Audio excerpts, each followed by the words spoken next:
બનાસકાંઠાના વિવિધ ગામોમાં પેટ્રોલ ડીઝલ માટે લાઈનો લાગેલી જોવા મળી। કાંકરેજ, ધાનેરા અને ડીસા પંથકમાં લાંબી કતારો લાગી।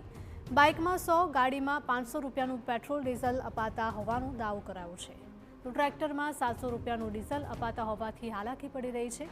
વહેલી સવારથી જ પેટ્રોલ ડીઝલ માટે લાંબી કતાર લાગી। ઘઉં અને પાક કાપણી સિઝનની હોવાથી હાલાકી પડી રહી છે। પરિસ્થિતિ આવી જ રહેશે તો ચોમાસુ ખેતી મોંઘી બનશે। છેલ્લા 3 દિવસથી ધાનેરા તાલુકાની અંદર જેટલા બી પેટ્રોલ પંપો છે એ પેટ્રોલ પંપો ઉપર પેટ્રોલ અને ડીઝલની અછત સર્જાઈ રહી છે।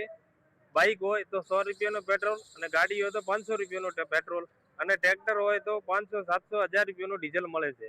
ધાનેરા તાલુકો ખેતી અને પશુપાલક આધારિત તાલુકો હોવાથી અહીંયા આગળ ખેડૂતોને સિઝન આવી રહી છે ખેડવા માટેની, તો હવે 1000 રૂપિયાનો ટ્રેક્ટર ખેડૂતો માટે કંઈ નહીં થાય, તો સરકારે આના માટે કંઈક આગોતરા પગલાં ભરવા જોઈએ। જે હમણાં ડીઝલની એક તો ક્રાઇસિસ ચાલુ છે અને એમાં ડીઝલનો ભાવ વધ્યો છે, તો ખેડૂતને ખેતી કરવામાં બી મોંઘું પડશે અને જે ટ્રેક્ટરો રાખવાવાળા રહ્યા એ લોકો ભાવ વધારશે તો સરવાળે ખેતી મોંઘી પડશે અને એક તો ડીઝલ મળતું નથી, એટલે એ બી મોટું કારણ છે।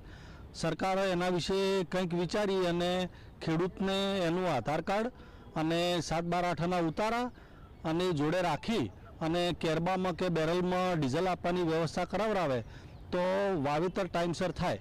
અને જો વરસાદ આવી ગયો અને એ ટાઈમે ખેડૂત જોડે ડીઝલ નહીં હોય તો વાવેતરમાં મોટો કાપ થશે અને એનાથી સરવાળે દેશને ને આપણા રાજ્યને જ મોટું નુકસાન થવાની ભીતિ છે। ખાતરના પણ ભાવ વધ્યા છે, એટલે કે ખેડૂતોને હવે ખેતી મોંઘી પડશે ખરી? 100% ખેડૂતોને ખાતરના ભાવ વધવાથી, ડીઝલના ભાવ વધવાથી, પછી આ બે વધવા છતાંય અનિયમિત ટાઈમે ખાતર બિયારણ મળે એટલે એ ટાઈમસર વાવેતર ના કરી શકે, એટલે ઘણા બધા પરિબળો